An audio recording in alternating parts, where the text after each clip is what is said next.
चलिए जिनवाणी विराजमान करेंगे।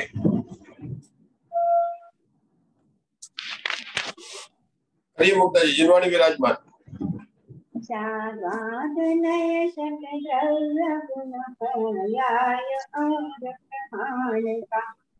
जड कर्म चेतन दंडका हर कर्म के अवसान का कह कर स्वरूप यथार्थ जग का जो किया उपहार इसके लिए जिनवाणी को वंदना शतबार है, वंदना शतबार।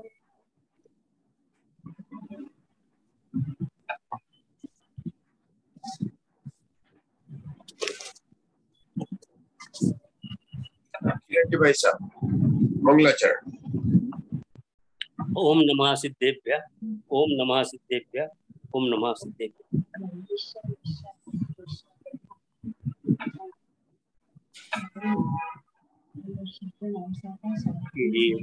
केवलमानुजोय छद्दवमणिजियं पवायि नमि उनजिनंबणीमो दौवाणि ओगम गणीयसारम।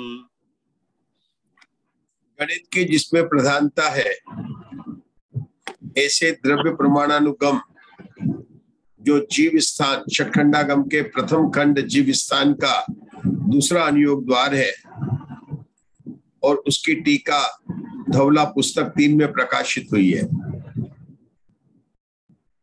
इस तीसरी पुस्तक का हमने स्वाध्याय प्रारंभ किया है और इस तीसरी पुस्तक का विषय क्या है किरण जी भाई साहब कि जो 14 गुण स्थानों और 14 मार्गणा स्थानों में हमने जीवों का अस्तित्व जान लिया है, वे जीव कितने हैं। मतलब हमने जान लिया कि हिंदुस्तान में मुंबई है, दिल्ली है, सूरत है, कई जगह है, तो वहां पर रहने वाले जीव कितने हैं ये बात बताएंगे। फिर आगे क्या बताएंगे कि वहां रहने वाले मुंबई में फ्लैट में रहते हैं, तो गांव में झोपड़ी में रहते हैं कि बंगलों में, अलग अलग वो क्षेत्र की बात आएगी। तो ये सब बातें अनुयोग द्वार के द्वारा हमें समझाई जाती है। आचार्य ने जीव स्थान के द्रव्य प्रमाणानुगम में गणित का बहुत प्रयोग कर कर हमें गुणस्थान और मार्गणाओं में संख्या बताई। सबसे पहले गुणस्थानों में पहले गुणस्थान का नाम है मिथ्या दृष्टि गुणस्थान। तो मिथ्या दृष्टि गुणस्थान के जीव कितने हैं तो क्या अनंत है। इस बात को आचार्य ने पहले से 5 सूत्रों के अंदर बताया और उसको चारों तरह से बताया, द्रव्य से, क्षेत्र से, काल से, भाव से। उसके बाद में सूत्र नंबर 6 में सासादान आदि 4 गुणस्थानों की बात हुई। कहा होता दूसरा गुणस्थान, तीसरा गुणस्थान, चौथा गुणस्थान और 5वां गुणस्थान। और उसने बताया जीव कितने के पल्ले के असंख्यात भाग है, लेकिन सबका जो भागाहार है पल्ले को देने वाला वह अलग अलग है। अंगणित में भी उसकी हमको समदृष्टि करके उन्होंने समझाई, वो भाव भाषण कराने के लिए कौन कितना ज्यादा है तो पता चल जाए कौन दुगना है कि बहुत अधिक है।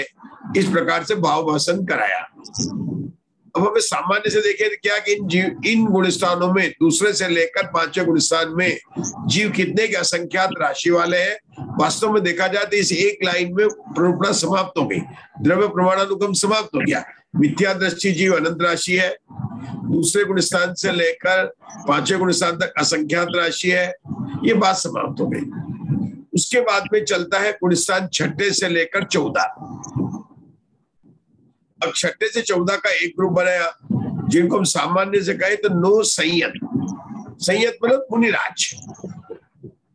यहाँ पर अनंत सिद्ध भगवान को भी मुनिराज कहा है। और ये बात तत्वार सूत्र में भी आती है, हमारे पुला बंकुज कुशिल निर्गत स्नातका, तो उनको भी मुनिराज कहा वहां पर।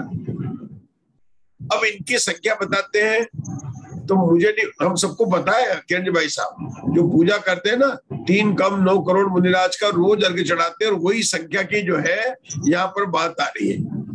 कहा गए हमारे अशोका जी, मतलब ये रोचक कितना है, रोज पूजा करते हैं, 3 कम 9 करोड़ मुनिराज का अर्घ्य चढ़ाते हैं, तो वो जो 3 कम 9 करोड़ मुनिराज की संख्या है मधु जी, वो कैसे आई है कि सूत्र नंबर 7 से सूत्र नंबर 14। भाई 1 से 5 तक तो मिथ्या दृष्टि थे, छठे में 7 4 गुण स्थान थे, अब 7, तो कौन सा सूत्र हुआ, 7वें गुण स्थान। मुझे पता कि मुनिराज को सबसे पहले 7वां गुण स्थान होता है, और यहाँ पर संख्या भी 7 ही है, छठा तो बाद में आता है ना, तो पहले 7 की बात। तो 7 सूत्रों, 7 से लेकर 14 सूत्रों तक, मतलब कितने सूत्र हो गए, 8 सूत्रों के अंदर उषा दोषी किसकी बात की, 9 संयत गुण स्थान की। इन 9 संयत गुण स्थान में छठे गुण स्थान को क्या कहते हैं, प्रमत्त संयत। प्रमत्त संयत। धवला पुस्तक 1 की उत्थानी का आप लोग तो बहुत बड़ी जोरदार तैयारी कर रहे हैं प्रश्नों की। धवला पुस्तक 1 की उत्थानिका में क्या लिखा है छठे गुण स्थान के ऊपर, प्रीति जी? प्रमत्त संयत। हमारी तैयारी धवला पुस्तक के, आपके जो कर रहे हैं आप लोग टीम, मतलब धवला पुस्तक के आधार से करिए। अपन क्या कर रहे हैं कि मतलब विषय को सरल करने के लिए, वो नहीं, हमारा उद्देश्य होना चाहिए कि धवला पुस्तक का स्वाध्याय कर रहे हैं तो उसका ज्ञान करें। देखो प्रथम गुण स्थान किसने बोला, मैं कस्तूरी। हाँ कस्तूरी जी, आपका बहुत बढ़िया, इसीलिए आपसे प्रश्न दे देना इनको, क्योंकि आप अगर प्रश्न दे देंगे फिर ये लोग तो फिर संभाल लेंगे, लेकिन देने माल चाहिए, मतलब ठीक है ना।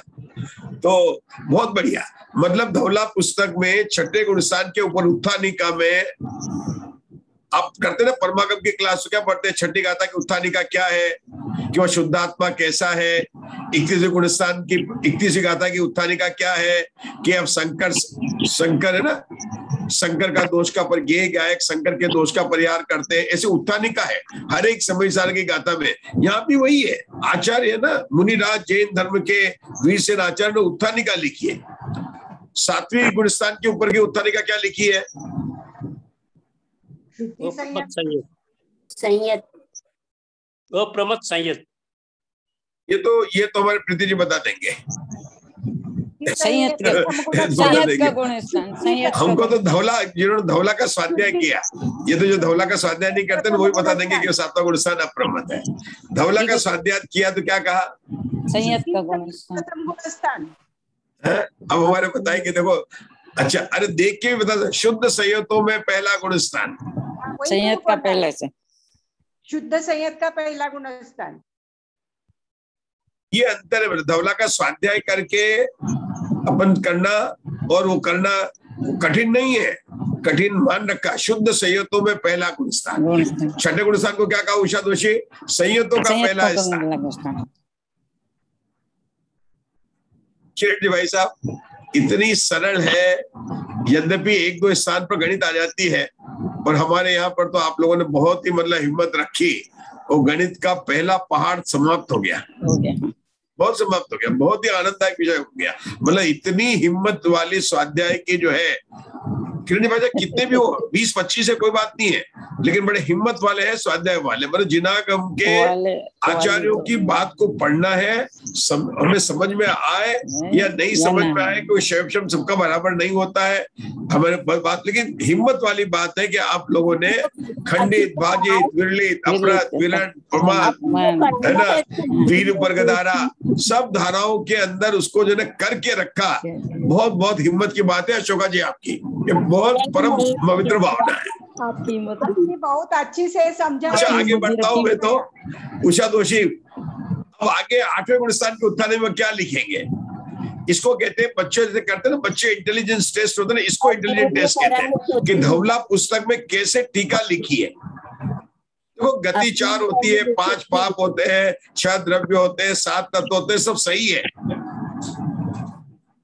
लेकिन ये तो अपन करते ही है भाई। गति 4 ही होती है, 5 पाप ही होते हैं, महाव्रत 5 ही होते हैं, मेरू 5 ही है। ऐसी बातें तो हम करते ही हैं, लेकिन अब हम 8वें गुण स्थान के ऊपर के उत्थानी का क्या बनाएंगे? शपक श्रेणी का गुण स्थान बोलते हैं। अभी आगे उत्तर आ गया स्वाध्याय करने, मतलब अब शपक श्रेणी के प्रथम गुण स्थान की, मतलब हर जगह प्रथम ही बोल रहे हैं। पहला गुण स्थान था तो प्रथम, दूसरा गुण स्थान था तो अभव्यों का प्रथम, अब जो केवल भव्य है ऐसे जीवों में प्रथम, मतलब इसके आगे नहीं जाते हैं, मतलब हर जगह आप प्रथम लगा सकते हैं।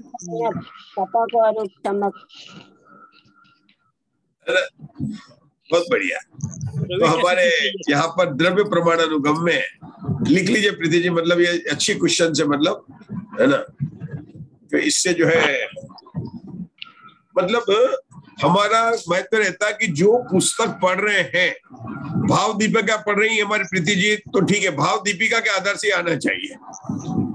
अगर आप जीव कांड कर रहे हैं तो जीव कांड के आधार से आना चाहिए, लेकिन जब धवला पढ़ रहे हैं तो धवला के आधार से आना चाहिए। ऐसा नहीं कि अपन ने भाव दीपिका और जीव कांड को मिलाकर जो है यहाँ पर अपन बात करें, नहीं।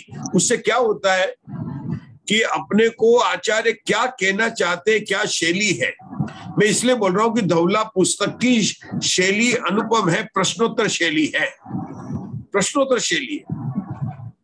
और ये प्रश्नोत्तर शैली ऐसी है कि आपके पाठशाला के बच्चे समझ सकते हैं। अपन पाठशाला को बच्चों से पढ़ाते पढ़ाते तो आई गए 5 पाप 4 गति, लेकिन उनको इस गति से अपन पढ़ाए तो ये समझ सकते हैं, क्योंकि इसमें बहुत ही मतलब सिस्टमेटिक काम चला है।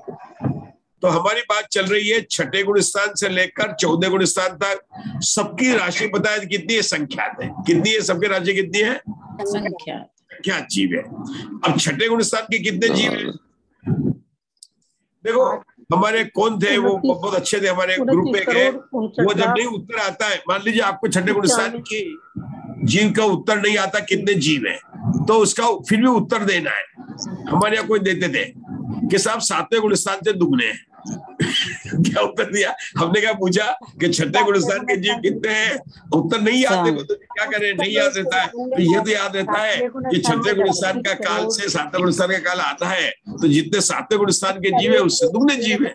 29,69,95,000 कल बताया था 296, 99, 10 7वें गुण स्थान के हैं, तो उसका दुगना कर दें तो 5 करोड़। आचार्य ने यहाँ पर क्या शब्द प्रयोग किया था? उद्धतम, उद्धतम है ना, मतलब पृथकत्व, लक्ष्य पृथकत्व या कोड़ी पृथकत्व, ऐसे आया था ना। पृथकत्व आया था शब्द, कोड़ी पृथकत्व। कोड़ी का मतलब होता है करोड़, पृथकत्व का मतलब 3 से 9 तक की संख्या। तो उन्होंने बताया था। उसके बाद में उन्होंने बताया कैसे समझ सकते हैं आप कि भाई ये तो पृथकत्व तो 3 से 9 होता है, और आप तो 3 करोड़ में नहीं बता रहे हो, 7वें गुण स्थान में, मतलब कैसे बता रहे हो ये संख्या? तो क्या उन्होंने बताया आचार्य परंपरा से उपदेश आया है और यही इनकी संख्या है। कल हमारी 6ठे और 7वें गुण स्थान की बात हो चुकी थी। आज हमें आगे बढ़ना है, आगे उषम श्रेणी के गुण स्थानों में बढ़ना चाहिए। शुरू करते हैं हम लोग आगे। कहां से शुरू करना है? सूत्र नंबर 9। चलिए उषा दोषी पढ़िए। चतुर्नः मुसांगा नवपमानेन केवड़िया पवेसेन एकोवा दोवा तिन्निन्वा उक्कसेन चौवन्नम। पढ़िए। चतुर्नः मुक्को चतुर्नः मुसांगा नवपमानेन केवड़िया पवेसेन एकोवा दोवा तिन्निवा उक्कसेन चौवन्नम। मधु जी पढ़ेंगे। मधु जी हमारे मधु जी पढ़िए सूत्र नंबर 9। चतुर्नः मुवसामगा दब्बपमानेन केवड़िया पवेसेन एको वा दो वा तीन वा उक्कसेन चौवन्नम। हाँ कस्तूरी जी, ममता जी दोषी पढ़िए, आपको दिख रहा। चतुर्नः मुवसामगा दब्बपमानेन केवड़िया पवेसेन एको वा दो वा तीन वा उक्कसेन चौवन्नम। यहाँ पर 4 गुण 4थे गुण स्थान की बात क्यों कर ली? चतु मतलब तो चौथा होता है। हम तो कल कर लिया था, या 4थे गुण स्थान की बात क्यों कर ली? यहाँ पर चौथा का क्यों आ गया? 4 गुण स्थान की बात तो चली गई, 1 से 2 3 4 की बात तो चली गई। उपशम के चारों गुण स्थान की बात कर रहे हैं। 8, 9, उपशम 10, के 11। 4 गुण स्थान की बात चल रही है। कौन कौन से उपशम के 4 गुण स्थान है? अपूर्वकरण, अनिवृत्तिकरण, सूक्ष्म सांप्राय और उपशांत मोह। उपशांत। हम लोग वही रहेंगे यहाँ पर जो हमने पढ़ा है, जो अन्य ग्रंथों में पढ़ा, अन्य शिविरों में पढ़ा। हम धवला का स्वाध्याय कर रहे हैं। अपूर्वकरण का नाम क्या है? नहीं, ऐसा लगता है कि धवला जी का स्वाध्याय प्रसिद्ध करना पड़ेगा। प्रीति जी, नहीं हो पा रहा है। मैं 8 महीने से कोशिश कर रहा हूँ कि धवला का स्वाध्याय करें, लेकिन धवला का स्वाध्याय नहीं हो पा रहा है। कारण क्या? अनादिकाल से संस्कार होते ना जैसे। अरे अपूर्वकरण का नाम क्या बताया है? अपूर्वकरण, प्रविष्ट, शुद्धि, संयत, उपशामक, शपथ। लेकिन यहाँ पर केवल उपशामक ही लेना है, क्योंकि 4 उपशामक की बात चल रही है। किसकी बात चल रही है? 4 उपशामक की बात चल रही है। उषा दोषी बोली 9वें गुण स्थान का नाम। बादर, सांप्राय, अनिवृत्तिकरण, शुद्धि, संयत, प्रविष्ट, उपशमक, पहले प्रविष्ट लगा देना। पहले प्रवेश करना पड़ेगा। प्रविष्ट, शुद्धि, संयत, उपशमक। शपथ क्यों नहीं बोल रहे कि शपथ का सूत्र अलग है? यहाँ तो बात चल रही ना, गुणस्थान के नाम बोलेंगे। 10वें गुणस्थान का नाम बोलिए मंजुला जी, इंदौर। बादर, सांप्राय, शुद्धि, संयत, छपक और उपशमक। उपशमक ही आएगा ना? उपशमक ही आएगा, सूक्ष्म सांप्राय आएगा और क्या आएगा? उपशमक आएगा। लेकिन उसमें वो जरूर जोड़ देना, प्रविष्ट, शुद्धि, संयत, ये जरूर जोड़ देना। प्रविष्ट। हाँ, मुग्धा जी, उपशांत, क्या आपने गुणस्थान का नाम? बहुत बढ़िया। 12वां लेना कि नहीं लेना उषा दोषी? यहाँ पर 12वां लेना कि नहीं लेना? नहीं, 4 ही गुणस्थान बोल रहे हैं। या नहीं लेना? क्यों नहीं लेना? क्यों? उपशम श्रेणी में 4 ही गुणस्थान। उपशम श्रेणी में 12वां गुणस्थान आता ही नहीं है। उपशम श्रेणी में 12वां गुणस्थान आता ही नहीं। उपशम श्रेणी में कौन सा आता है? 8वां, 9वां, 10वां और 11वां। और यहाँ पर सूत्र की बात चल रही है। हमारे कौन से गुणस्थान चल रही है प्रवीणा जी? तो यहाँ पर 4 गुणस्थान के जीव है। किरण जी भाई साहब, आपको हिंदी में पढ़ना है। यहाँ पर इस सूत्र का एक हमारा सूत्र नंबर 9 है। ये सूत्र नंबर, ये नीचे का, ये नीचे उपशम श्रेणी के प्रत्येक गुणस्थान, ये पेज है हमारा, बताइए 90 पेज पर है हम लोग। ओम नमः सिद्धेभ्य, ओम नमः सिद्धेभ्य। उपशम श्रेणी के प्रत्येक गुणस्थानों में एक समय में चारित्र मोहिय का उपशम करता हुआ जगन्य से एक जीव प्रवेश करता है और उत्तम से 54 जीव प्रवेश करते हैं। यह कथन सामान्य से है। विशेष की अपेक्षा तो 8 समय अधिक वर्ष पृथकत्व के भीतर उपशम श्रेणी के योग्य 8 समय होते हैं। उनमें से प्रथम समय में एक जीव को आदि लेकर उत्कृष्ट रूप से 16 जीव तक उपशम श्रेणी पर चढ़ते हैं। दूसरे समय में एक जीव को आदि लेकर उत्कृष्ट रूप से 24 जीव तक उपशम पर चढ़ते हैं। तीसरे समय में एक जीव को आदि लेकर उत्कृष्ट रूप से 30 जीव तक उपशम श्रेणी पर चढ़ते हैं। चौथे समय में एक जीव को आदि लेकर उत्कृष्ट रूप से 36 जीव तक उपशम श्रेणी पर चढ़ते हैं। पांचवें समय में एक जीव को आदि लेकर उत्कृष्ट रूप से 42 जीव तक उपशम श्रेणी में प्रवेश करते हैं। छठे समय में एक जीव को आदि लेकर उत्कृष्ट रूप से 48 जीव एक तक उपशम श्रेणी पर चढ़ते हैं। 7वें और 8वें इन दोनों समयों में एक जीव को आदि लेकर उत्कृष्ट रूप से 54 जीव तक उपशम श्रेणी पर चढ़ते हैं। कहाँ भी है? रुकेंगे प्रीति जी, गणित नहीं है, स्वाध्याय करना है, हिंदी भाषा है, और केवल 1 से 8 तक की गिनती बताई है और 1 से 54 तक की संख्या है। मतलब सबको 1, 2, 3, 4, 5 सबको, इससे ज्यादा कोई भी ज्ञान की जरूरत नहीं है। जिसको 1 से 100 तक की गिनती आती है उसको ये स्वाध्याय करनी है ना, इसमें गणित नहीं है। तो अभी तक जो किरण जी भाई साहब ने पढ़ा है, और हम कौन सा शास्त्र पढ़ रहे हैं? आशाबेन धवला जी, और उसमें विषय कौन सा? गणित से है। तो हाथ में होनी चाहिए पेंसिल और साथ में होना चाहिए एक पुस्तक, खाली कागज होना चाहिए। ये आप लोगों सबके पास में ठीक है। देखो पढ़ना बहुत सरल है और उसको समझना मतलब की कला है, वो हम सिखा रहे हैं आपको। पढ़ाने तो आपको हम तो सब सिखा रहे हैं। जो पढ़ा है ना मधु जी से बोल रहा हूँ, ये नहीं सोचना कि कठिन है। पर अब तो ये जो अब जो चलेंगे 90 पे से चलेगा उषा दोषी, ये तो गणित की बात कहाँ तक आनी चाहिए, 1 से 100 तक की गिनती आनी चाहिए क्या मंजुला जी? लेकिन आचार्य कैसे करते हैं, मतलब ये चौथी 5वीं क्लास से ज्यादा की गणित की बात नहीं हम कर रहे हैं। हमको ऊपर की लाइन में लिखना है, पहले लिखना समय और उसके लिखना 1 2 3 4 5 6 7 और 8। जरा जगह रखना ऊपर नीचे, क्योंकि मैं कई चीजें बताने वाला हूँ। और नीचे की नीचे समय के नीचे लिखना की संख्या, और इस जो टेबल बन रही है उसके ऊपर आएगा 4 उपशामक की संख्या धवला पुस्तक 3 के आधार से टेबल। ये बन रही है हमारी टेबल। तो हमने 8 बन गए कॉलम।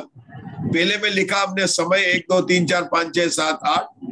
दूसरे में लिखा उस समय में चढ़ने वाले जीव की, और जैसे जीव लिखे हैं ना वैसे ही जीवों की संख्या लिखनी है आप लोगों को। मैं फिर से यह टेबल रखता हूँ और फिर बताएंगे अशोका जी मुझे पढ़ के बताएंगे कि पहले गुलिस्तान में टेबल के नीचे क्या लिखा। मतलब अशोका जी कहाँ गए हमारे? हाँ, आप स्वयं टेबल बनाएंगे। प्रवीणा जी आप स्वयं टेबल बना के पोस्ट करेंगे जी क्या? हाँ जी। क्योंकि हम जो स्वाध्याय कर रहे हैं वह इस आधार से कर रहे हैं कि आगे भी 16 पुस्तक का स्वाध्याय चले। हमारा जो प्रयोजन स्वाध्याय का क्या है मुग्धा जी, मधु जी, मुग्धा जी, हमारा आगे भी करनी ना 16 का। तो मैं आप लोगों को तैयारी करा रहा हूँ उस हिसाब से कि अपन को इस गणित के विषय में प्रवेश करके पक्का करने के लिए। अब इसको पढ़कर आपको लिखना कि 1 के नीचे क्या लिखना, 2 के नीचे क्या लिखना, 3 के नीचे क्या लिखना है, तो देखिए पढ़ेंगे। मैं फिर से करता हूँ, जल्दी अपने को है नहीं है। उपशम श्रेणी के प्रत्येक गुण स्थान में अपन समझ गए।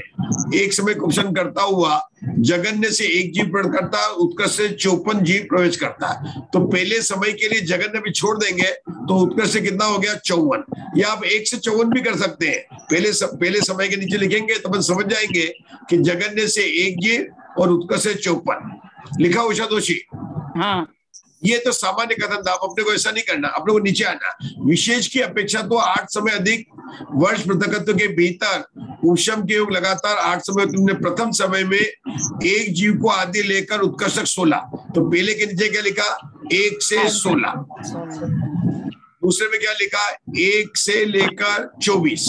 तो आप तो पहले के नीचे 16, दूसरे के नीचे 24, तीसरे के नीचे 30, चौथे के नीचे उत्कर्ष से लेकर कितना लिखा है यहाँ पर अशोका जी? चौथे के नीचे कितना लिखेंगे? उत्कर्ष 36। 36। पांचवे के नीचे कितना लिखेंगे? 5 के नीचे 42 लिखेंगे। छठे के नीचे क्या लिखेंगे?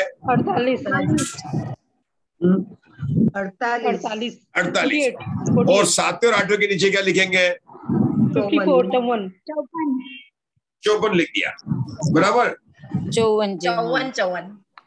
अच्छा, अब और उन्होंने बोला कि इन जीव का उत्कर्ष 54 जीव उपशम श्रेणी चढ़ते हैं। तो नीचे उन्होंने गाथा भी दी है, पहले गाथा पढ़ लेते हैं। प्रीति जी जितुनकर गाथा पढ़ेगी 42 नंबर की। 16 24 16 24 30 36 तयवादालम् अडयालं चौवन्नम ओयन्तिमये। जी इस गाथा में ये क्लाउड क्यों आ गए? अभी तो समर चल रहा है, अभी तो बम्बई में टाइम है, जून में बादल आएंगे, अभी से बादल क्यों आ गए गाथा पे? बादल यानी 42। ये बादल का मतलब क्या हुआ? 42।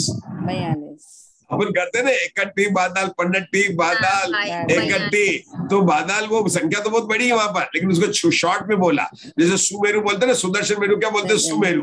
तो संख्या बहुत बड़ी, लेकिन 42 को बादल बोलते हैं। प्राकृत भाषा में 42 को बादल बोलते हैं। एक शब्द और आया मुग्धा जी, चौवन्नम, क्योंकि आगे बहुत सूत्र आने वाले हैं। मतलब चौवन्नम, चौवन्नम मतलब 54। 54 ये उषा जोशी आपको लैंग्वेज तो बहुत आती है, तमिल, मराठी, गुजराती, अब प्राकृत भी सीखो भाई। हाँ 54 मतलब 54। ये तो मराठी, तमिल ये तो सीख गए, जहाँ जहाँ काम वाली बाई जैसी मिलती गई लैंग्वेज सिखाती गई, है ना। मंजुला जी को भी आती है, मराठी आती है, गुजराती आती है, जहाँ जो मिले सब आ जाता है। गुजरात में आशा बहन पूरी गुजराती सब सीख लेते जहाँ जरूरत होती है, लेकिन अभी हमारे प्राकृत सीखना है। तो प्राकृत में हिंदी में तो बोले 54, लेकिन यहाँ के बोलेंगे चौवन्नम। तो दो शब्द आए, बादल भी आया है, चौवन्नन भी आया, अड़ियाल। अड़ियाल मतलब अड़ियाल घोड़ा नहीं, अड़ियाल 48। ठीक है ना। 48 देखो इन्होंने बताया कितना लिखा, पहला लिखा 16 है, 24 है, 30 है, 36 है ना, फिर 42 है, 48 है, 54 और 54 दो जगह लिखा। क्या लिखा इन्होंने? 54 फिर 24 देखो अपने को पता है 6 महीने 8 समय में 608 जीव जाते हैं, तो वहां भी 8 समय में कैसे जाते हैं उसकी संख्या आएगी। अब ये काम कब से शुरू हो गया? ये उपशम श्रेणी से शुरू हो गया, तो इसलिए हर जगह 8 समय की बात करेंगे। मतलब आशा में उपशम श्रेणी में भी करेंगे, शपक श्रेणी में भी करेंगे, और सिद्ध भगवान जब जाएंगे मोक्ष है ना वहां भी बात करते 8 समय की बात आएगी।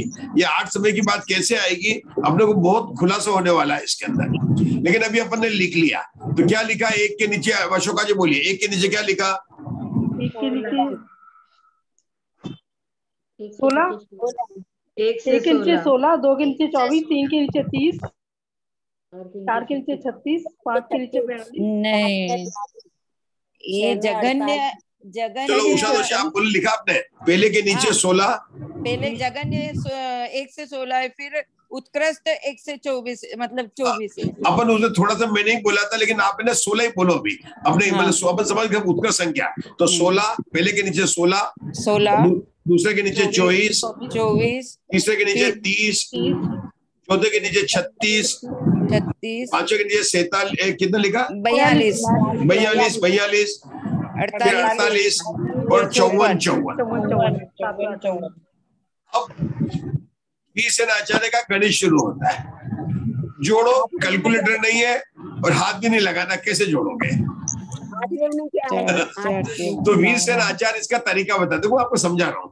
अभी तो बिल्कुल छोटी छोटी संख्या की बात है, तो वीरसेन आचार्य की शैली अपन समझ सकते हैं। तो वीरसेन आचार्य क्या करेंगे, इन सब संख्या को कितनी लिखी? मैंने 8 संख्या लिखी है, 16, 24, 30, 26, 42, 48, 54। तो इस लाइन के नीचे वीरसेन आचार्य जो संख्या लिखते हैं, ये जो संख्या थी ये तो मैंने गाथा नंबर 42 जो प्रीति जी ने भी पढ़ाई थी ना, उसके आधार से लिखा। अब अपने क्या करना है, द्रव्य प्रमाणानुक्रम में तो टोटल करनी है, संख्या निकालना है कि कुल कितने जीव है, द्रव्य प्रमाणानुक्रम में टोटल करना। और आशा में उस समय कैलकुलेटर नहीं था, कंप्यूटर भी नहीं था, ठीक है ना। तो कैसे करते थे वो आचार्य देखो, तो जहां पर आपने 16 लिखा है उसके नीचे लिखो उषा जोशी 17, फिर बाद में समझ में आएगा। जहां पर आपने लिखा है 24 वहां पर लिखो आप 23, जहां पर आपने लिखा 30 वहां पर लिखो 29। अब आगे क्या आपको लिखनी है? 35। हमारे पाठशाला के बच्चे करेंगे इसे। क्या किया, हम नई सीरीज बना रहे हैं। पहले लिखा 17, फिर लिखा 23, फिर लिखा 29। बोलो अशोका जी और प्रवीणा जी, आप लोग गणित बहुत अच्छी है। क्या क्या चल रहा है इसमें? ये जो धारा बन रही है उसमें 6 से आगे बढ़ रही है। 17 में 6 जोड़ा तो 23, 23 में 6 जोड़ा तो 29, तब उषा जोशी आगे लिखना 29 में 6 जोड़ा तो कितने आएंगे? 35 और 35 में छोड़ जोड़ा तो 41, 35 में 6 जोड़ेंगे तो 41, 41 में 6 जोड़ेंगे तो 47, और 47 में 6 जोड़ेंगे तो 53 में जोड़ेंगे तो 59। देखो ये जोड़ना था और कैलकुलेटर नहीं था, तो इन्होंने क्या किया, सबके बीच में 6 डिफरेंस कर दिया। कितना कर दिया? 6 डिफरेंस कर दिया। और आप इसके लिए 6 डिफरेंस हो गया, और कितने स्थान कितने हो गए? 8 हो गए। तो आशा बहन जीव कांड में जब हम गुणस्थान का प्रकरण पढ़ते हैं तो वहां पर इनको बोलते हैं पद। पद कितने, गच्छ भी बोल सकते हो, गच्छ भी बोल सकते, गच्छ मतलब गच्छ कितना है, मतलब कितने स्थान जा रहे हैं। गच्छ मतलब वो गच्छ जाना, अपन कितने स्थान जा रहे हैं, गच्छ जा रहे हैं। कितना गच्छ है, 8, जो 8 स्थान है ना, गच्छ कितना है, 8 स्थान। और हर स्थान में वृद्धि कितनी हो रही है, 6 की कितनी हो रही है, वृद्धि 6 की हो रही है। तो जितनी वृद्धि होती है वो वृद्धि कैसे पता चला, 23 में से -17 को घटाया तो 6 आया, 29 में से 6 को घटाया तो 6 आया, आगे सब में 6 की। इसको बोलते हैं वृद्धि कितने से हो रही, 6 से। तो इसको बोलते हैं वृद्धि बोल दो 6 से होती है, या चय भी बोलते हैं, उसको चय बोलते हैं, विषय बोलते, विशेष बोलते हैं, प्रचय बोलते हैं, 4 नाम है। ये आप लोग अधकरण का जो है ना जीव कांड में देखेंगे, समय ज्ञान चंद्रिका में, तो वहां पर ये सब बातें आती है, चय, प्रचय, विशेष क्या और वृद्धि, ये बात वहां पर बताई है। तो ये क्या बताया कि जो पहले जो दी थी संख्या दी थी, जो गाथा में थी, वो क्या थी, 16, 24, 30, 36, 42, 48, 54 और 54। ये किसके, ये कितने हैं कि कोई उपशम श्रेणी चढ़े तो 6 महीने 8 समय में चढ़ेंगे, तो लगातार अगर 8 समय तक चढ़े तो कितने चढ़ेंगे, टाइम पीरियड वो रहेगा 6 महीने 8 समय का, लेकिन उसमें कितने चढ़ेंगे लगातार 8 समय। जैसे मुग्धा जी अपन कहते हैं ना 608 जी मोक्ष जाते हैं, तो 6 महीने तक मोक्ष नहीं जाए तो 8 समय कैसे आएंगे, तो पहले समय में, दूसरे समय, उसकी संख्या बराबर है, आएंगे, बस उसको लास्ट में 108 ले लेंगे, वो कर लेंगे। यहाँ पर क्या बात चल रही है कि उपशम श्रेणी चढ़ेंगे, 6 महीने 8 समय तक नहीं चढ़े, 8 समय चढ़े तो कौन सी संख्या आएगी, उन्होंने बता दिया 16, 24, 30, 36। तो आचार्य को टोटल निकालना था तो उन्होंने सेलेक्ट, तो पहले क्या किया, अब जो अपन ने दूसरी लाइन में जो गाथा में लिखी थी और तीसरी लाइन में जो वीरसेन आचार्य ने लिखकर बताई है, उन दोनों में क्या समान है कि नहीं, उसकी तुलना करते हैं। तो देखो पहले में ऊपर लिखा था 16, नीचे में क्या लिखा था 17, मतलब अपन ने कितना बढ़ा लिया, 1 बढ़ा लिया, 1 बढ़ाया तो 24 में से 1 घटा दिया तो कितना हो गया, 23 हो गया। तो पहले 2 स्थानों का टोटल बराबर हो गया, क्या हो गया, 17 और 23 जोड़ेंगे तो कितना होगा, 40 आएगा। और यहाँ भी जोड़ेंगे 16 और 24 जोड़ेंगे तो 40 आएगा कि नहीं आएगा। पर कहा गया प्रवीणा जी थोड़ा आपको हेल्प करना है, ग्रुप में आगे रहना, आपको तो गणित अच्छी है। अपन क्या कर रहे हैं, 2 धारा बताई ना अपन ने, 16, 24, 30, 36, 47, 48, 54, 54। ये कहां से आया, ये प्रीति जी ने जो गाथा बोली, गाथा नंबर 42 जो कोट की गई है। नीचे कौन सा लिखा, वीरसेन आचार्य ने टीका में समझाने के लिए बताया, वो बताऊंगा कैसे आया। तो दोनों में क्या अंतर हुआ कि पहला पद 16 था, उसमें से उन्होंने 1 निकाल के जोड़ा तो 17 किया, और वो 1 24 में घटा दिया 23 हो गया, तो 2 स्थान बराबर हो गए। अब आगे क्या करेंगे आशा बहन, तीसरे स्थान पर गाथा में जो प्रीति जी की गाथा में कितने थे, 30 थे, 30 थे। तो वीरसेन आचार्य ने कितना लिखा, 29 लिखा ना, 29, तो 1 कम हो गया, मतलब वीरसेन आचार्य के पास में 1 एक्स्ट्रा पड़ा हुआ। आगे के स्थान में क्या हुआ कि 36 जगह 35 हो गया, तो वीरसेन आचार्य के पास कितने हो गए, उनके पास में एक्स्ट्रा 2 हो गए। तीसरे स्थान में कितने, 42 के 41 लिखा, तो वीरसेन आचार्य के पास में कितने हो गए, 3 एक्स्ट्रा हो गए। आगे 48 के 47 लिखा, कितने एक्स्ट्रा हो गए उषा दोषी, 4 एक्स्ट्रा हो गए। आगे बढ़ के बताइए, 54 के 53 लिखा, 5 एक्स्ट्रा हो गए, 5 हो गए।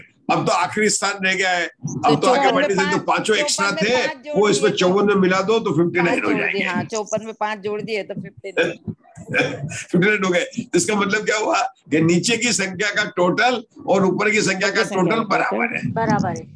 आया, कमाल आया अशोका जी। आ गया ना। देखो प्रीति जी, समझने में आने के बाद में आनंद आता है, समझने के बाद में आनंद आएगा। प्रीति जी बता रहा हूँ, वो क्या होता है कि यहाँ पर वो उस तरह से स्पष्ट नहीं होता ना अपने को, और कोई हमको भी कोई बताने वाला मिला तो हमने समझ के आपको बता रहे हैं, हमें भी कुछ नहीं आता। हमारा अशोका जी आए नहीं, उनको तो बहुत इंटरेस्ट है, वो भी आ रहे होंगे, मंदिर से आ रहे होंगे, आ गए 8:30 बजे आएंगे। आ गए 8वें समय में अशोका जी, उनको तो बहुत इंटरेस्ट है, दिख नहीं रहे हैं, यही हुई सर, क्यों नहीं दिख रहे अशोका जी नहीं, अरे हम वो उषा जी आने वाली हूँ। अब वो कितने बजे आएंगी, 8 बजे 8 बजे आती है। हाँ, उनका मंदिर का जो रहता है, ठीक है। तो नहीं तो उनको बहुत आनंद आता है ये सब करने में। आप लोग सिखा देना, बता देना उनको कि कैसे करना है। तो एक बात तो हो गई कि नई सीढ़ी कर ली। अब क्यों करी? क्योंकि उनके पास में फार्मूला है। वो फार्मूला को पढ़ेंगे। वो पढ़िए, उषा दोषी पढ़ो। 8 को गच्छ रूप से स्थापित करके, नहीं ये नीचे आया, ये कहां पर आ गए हम? पेज नंबर 91 पर, जो सूत्र नंबर 10 उसके नीचे लिखना, उसको पढ़िए पहले। पूर्वोक्त 8 समय में एक ही गुणस्थान में उत्कृष्ट रूप से संचित हुए संपूर्ण जीवों को एकत्रित करने पर 304 होते हैं। आगे संक्षेप से उन्हीं के जोड़ करने की विधि कहते हैं। 8 को गच्छ रूप से स्थापित करके, 17 को आदि अर्थात मुख करके और 6 को उत्तर अर्थात छह करके पद्मे गेण विहीणम इत्यादि संकलन सूत्र के नियमानुसार जोड़ करने पर प्रत्येक गुणस्थान में उपशमक जीवों की संचित राशि का प्रमाण 304 आ जाता है। मिला आशा बहन, आपको मिला ये? दीदी आपको मिला? ये बिल्कुल जीव कांड का ही विषय है, तो आप लोगों के काम आने वाला है। मतलब बिल्कुल इसमें कोई भी वो मतलब ये मत समझे कि धवला का विषय है। लेकिन जब आप इसको पढ़ते हैं आशा में, और मान लो मैंने नहीं बताया होता, मैंने क्या पहले आपको टेबल बता दी, अब इसको पढ़ के आप वो टेबल बना सकते थे क्या? नहीं बना सकते थे। क्यों नहीं बना सकते थे? क्योंकि यहाँ पूरी टेबल नहीं लिखी। उन्होंने क्या कहा? 8 को गच्छ रूप से स्थापित करके, 17 को आदि अर्थात मुख करके। अब अपन 17 कहां से आ गए? और उन्होंने तो मुख किया है। कौन सा मुख किया? रावण के 10 मुख थे, आप तो 17 मुख बना रहे हो। ये क्या हो रहा है? 17 मुख कैसे बन रहे? और 6 को उत्तर करके, ये कौन सी उत्तर दिशा आ गई? कि उत्तर पुराण हो गया, महापुराण उत्तर पुराण आ गया है। और चय करके पद मेगेण वेणम इत्यादि संकलन सूत्र के नियमानुसार जोड़ करने पर प्रत्येक गुणस्थान के उपशमक जीवों की संचित राशि का प्रमाण 304 आता है। क्या मुग्धा जी यहाँ ये लिखा है? अब ये क्यों नहीं समझ में आता अपने को? क्योंकि अपने को वो पहली लाइन के नीचे अपन ने वो नहीं लिखा, मैंने लिखा 17, 23, 24, ये नहीं लिखा, इसलिए समझ में नहीं आता है। और ये नहीं पता चला कि उन्होंने क्या नई सीरीज क्यों बनाई, कि सब क्यों लिखा ना गच्छ को आदि करके और 6 को उत्तर, 6 को उत्तर कहो, चय कहो, विशेष कहो, वृद्धि कहो, प्रचय कहो, डिफरेंस कहो। अंग्रेजी में बोलना हो तो डिफरेंस कहो, और हिंदी में बोलना हो अंतर कहो। दोनों के बीच में अंतर कहो, डिफरेंस कहो, चय कहो, प्रचय कहो, ठीक है ना? तो ये वो जो टेबल बन गए ऊपर की लाइन आशा में, 17 को आदि करके, तो 17 को आदि करके 6 विशेष क्या बोलेगा? 17, 23, 30, 35, 41, 47, 53, 50, ये पूरा करके 6 उत्तर को करके पूरी की पूरी अपनी सीरीज हो गई। आगे अब आप लोग सबको समझ में आ गया? ये इस लाइन का अर्थ है। अब उसको क्या कहते हैं? पद मतलब कितने? 8 पद है, क्योंकि 8 समय ना कदम, पद मतलब कदम। कितने कदम गए? पहला कदम, दूसरा कदम, तीसरा कदम, चौथा कदम, 5 कदम, छठा, 7वां और 8वां। क्योंकि 8 को गच्छ कहो या पद कहो। 8वें का कितना लिखने का?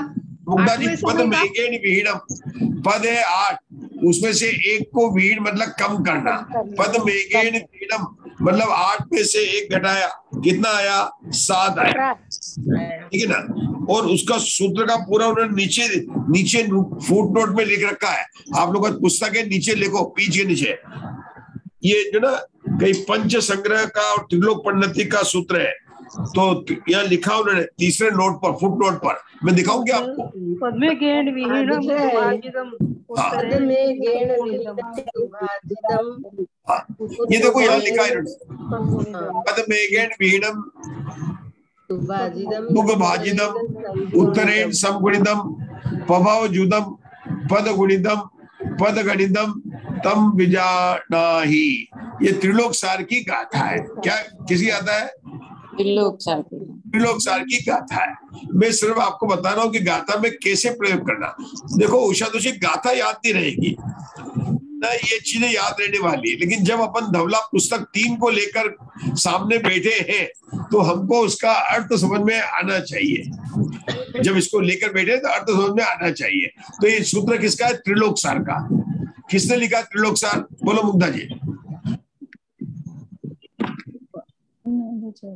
त्रिलोक सार की कोई गाथा याद है? नेमीचंद आचार्य जी ने, हाँ, नेमीचंद सिद्धांत चक्रवर्ती देव ने लिखा है चक्रवर्ती और टोडरमल जी साहब ने उसकी टीका लिखी है। टोडरमल जी साहब ने टीका लिखी है, ठीक है ना। और मेरे ख्याल से विशुद्धमती माता जी ने भी टीका लिखी है, जो बहुत बड़ी पुस्तक है। उस पर अपने उज्ज्वला जी बहन ने जो प्रवचन किए पूरे त्रिलोक सार पर, विशुद्धमती माता जी लिखा हुआ मूल संग्रह, उस पर उज्ज्वला शाह के सारे प्रवचन उपलब्ध है। पूरा गणित है, पूरा गणित का विषय। तो वहां से गाथा जो है कोट हुई है। तो यहाँ पर क्या बात बता रहे हैं यहाँ पर कि 8 को गच्छ से स्थापित करके 17 आदि को अर्थमुख करके ग्रहण करने पर। तो उदाहरण में देखो, उदाहरण में क्या लिखा, 8 - 1 क्यों लिखा? पद में से 1 घटाकर 2 से भाग देने पर 3.5 आए, उससे 6 से गुणा किया तो 7/2 और ऊपर 6, तो 2 में 6 काटा तो 3 आ गया, 7 दिया 21 हो गया। ये उषा दोषी और आशा बेन के लिए गणित का टाइम आ गया, बचपन में नहीं पढ़ पाए, कोई बात नहीं।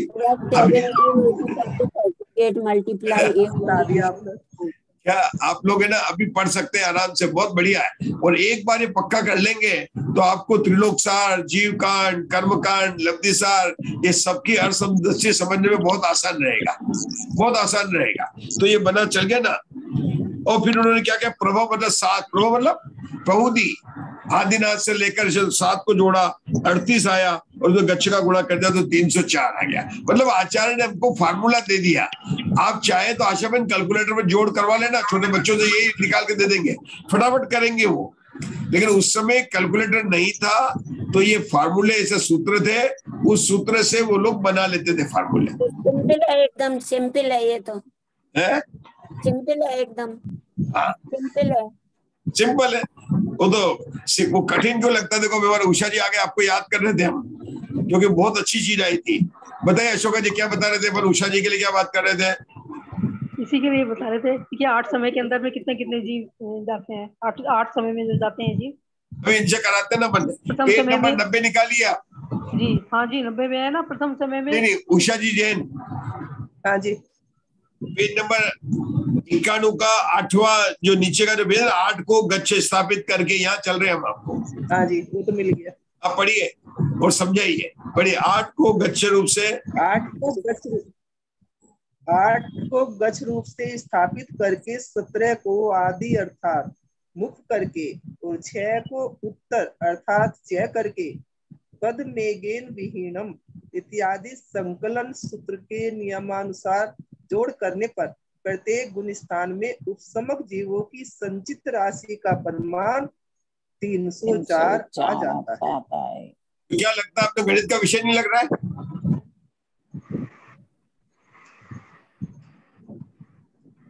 तो हमने आज देखा कि इसको पढ़ने से पहले सबकी तैयारी हो गई हमारी। जब आप अभी तक आधे घंटे में इस गाथा को समझने से पहले तैयारी कर ली, जैसे आप लोग जब खाना बनाते हैं और पहले तैयार बनाते हैं, मेहमान आते हैं जल्दी जल्दी फटाफट बना लेते हैं, तो हमने भी पहले ज्ञान की गणित का पहले से तैयार कर ली थी टेबल, तो हमको बिल्कुल समझ में आ गया कि क्या चीज थी। क्यों मुग्धा जी समझ में आ गया ना? मुग्धा जी समझ में आया कि नहीं आया? पूरा फॉर्मूला समझ में आ गया। तो अब आप कैसे समझाएंगे? उषा जी थोड़ा लेट आए, तुमको कैसे समझाएंगे? अशोका जी आप ट्राई कीजिए। आज चल रही है हमारी यहाँ पर उपशम श्रेणी के 4 गुणस्थानों की जीवों की। तो उपशम श्रेणी के 4 गुणस्थान है, 8वां, 9वां, 10वां और 11वां। उनमें उन्होंने बताया कि जीवों की संख्या बता दी उन्होंने। तो उन्होंने बताया कि उन्होंने क्या कहा कि उपशम चढ़ने वाले अगर 6 महीने 8 समय चढ़े तो कितने चढ़ेंगे? 304 चढ़ेंगे। फिर बोला कि अगर ये तो सामान्य प्ररूपण। फिर बोला कि 1 समय, 2 समय, 3 समय में कितने अधिक से अधिक चढ़ सकते हैं? तो जैसे अपन 6 महीने 8 समय में जीव निकालते हैं ना, 8 समय में 608 जीव जाए, जैसे उपशम श्रेणी की भी उन्होंने चढ़कर बताई थी। उसकी गाथा थी ऊपर इसी पेज पर 42 नंबर की। उसका आज पाठ हमारे यहाँ प्रीति जी ने किया था। उससे जब हमने टेबल बनाई तो हम लोगों ने टेबल बना ली। क्या टेबल बनाई? पहले लिखा समय 1 2 3 4 5 6 7 8। उषा जी अगर आप होते ना आज तो सबको पढ़ के ग्रुप में बढ़ाते और पूरे व्हाट्सएप में आप टेबल बना के भेज देते हैं, लेकिन आज आप थोड़ा सा लेट हो गए। तो 1 2 3 4 5 6 7 8 बनाई। नीचे बनाई हमने जीवों की संख्या, तो उसमें बनाया 16 24 30 36 42 48 54 और 54। मिला आपको? तो चय, हाँ जी, इनको चय बोलेंगे या प्रचय बोलेंगे या विशेष बोलेंगे। अब इसका टोटल कैसे करना है? तो इसके अंदर हमने लिखा, क्या लिखा? 16 के नीचे 17 लिखा, 24 के नीचे 23 लिखा, 30 के नीचे 29 लिखा, 36 के नीचे 35 लिखा, 42 के नीचे 41 लिखा, 48 के 47 लिखा, 54 के नीचे 53 लिखा और 54 के नीचे 59 लिखा। कैसे लिखा? 17 में 6 जोड़ते गए। अच्छा, 17 में 6 जोड़ते गए। ऐसा क्यों किया कि हमको टोटल करना था कि उपशम श्रेणी चढ़ने वाले 8 समय में जीवों की संख्या 309 है और यहाँ पर जो आचार्य ने दिया है वो 16, 24, 30, 36। तो कैलकुलेटर हमारे पास, प्रीति जी के पास में आज था नहीं, तो आचार्य ने कहा कोई बात नहीं है, कैलकुलेटर नहीं है तो हम आपको एक फार्मूला बताते हैं। तो उन्होंने एक ऐसा तरीका बताया, तो हमने ऊपर आपको एक लाइन बता दी। तो ये लाइन उसके बराबर कैसे हो गई कि नीचे लिखा था 16, ऊपर उसके नीचे लिखा 17। आपने लिख लिया पहले? हाँ जी, हाँ लिखा। 16 लिखा ना उषा जी ने? नहीं लिखा ना उषा जी? हाँ जी। तो उन्होंने एक टेबल बनाकर आपको, ये अशोका जी आप लोग बात कर लेना, ठीक है ना? आगे बढ़ते हैं अपन। तो इस तरह से उन्होंने टोटल करके बता दिया कि 304 जीव है। चलो आगे बढ़ेंगे। सर एक बार बता नंबर 92 पर आ गए हम लोग। 17 को कैसे किया आप बता दीजिए एक बार और। हाँ, अब बढ़िए उषा, ये अशोका जी अपने पेज नंबर 92 पर अपने इस उत्कृष्ट प्रमाण वाले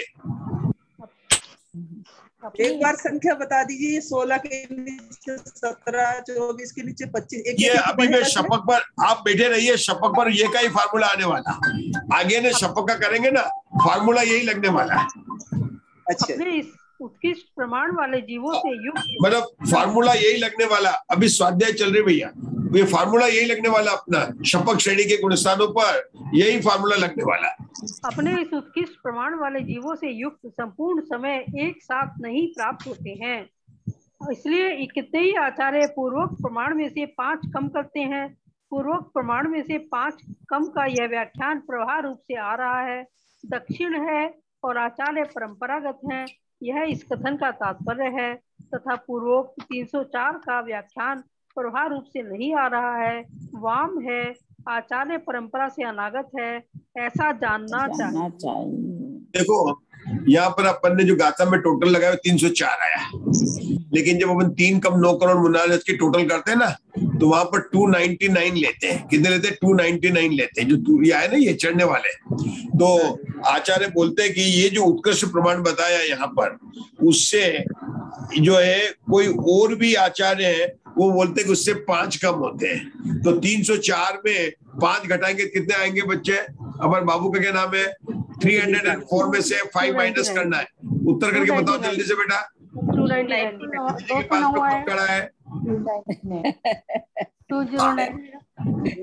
304 में से 5 माइनस करना है, 5 को सब्ट्रैक्ट करना है, तो आंसर कितना आएगा? 299 आएगा। कितना आएगा? 299 आएगा।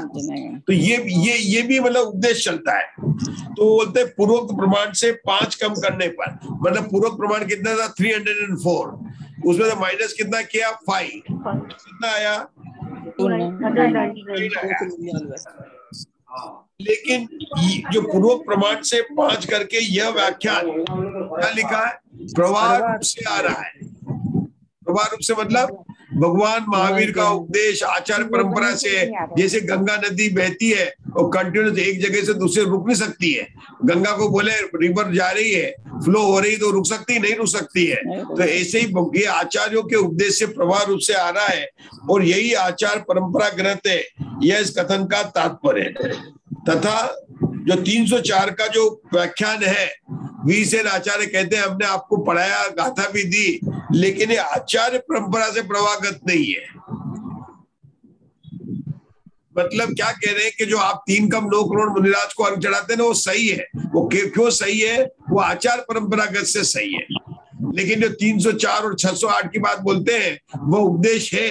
देखो जी, हमें ना सोच नहीं पाते। जब हम पूछे तो अपने मन में इतना हो गया, स्वाध्याय करके 6 महीने 8 समय में 608 जीव जाते हैं, बिल्कुल सही है।